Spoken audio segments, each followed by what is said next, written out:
И здравейте, хора! Както виждате, съм навън, както чувате. Това го снимам за Лавабер отбора. Да доказвам, че всички Лавабер неща, дори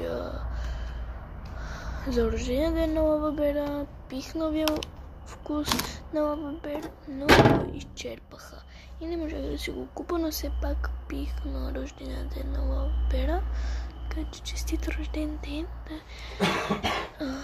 И да, значи този рожден ден е минал, но просто не можех да го заснема такова, защото бях на заболека.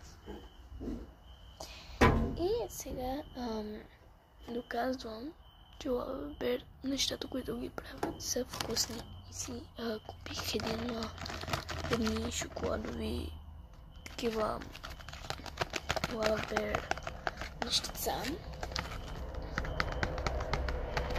И го снимам за Линшо, за Дени, Анди Студио и Йоан Петър.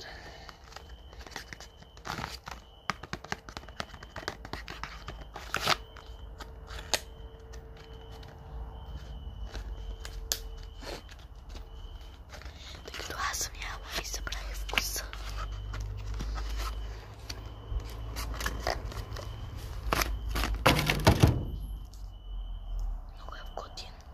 Много е готино пакетчето, даже е тук отвънком.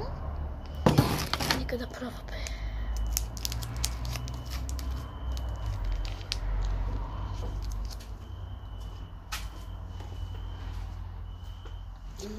Човек, това е много вкусно.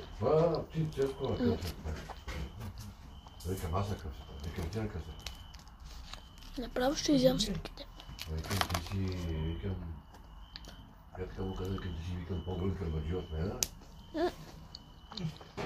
Уникални са.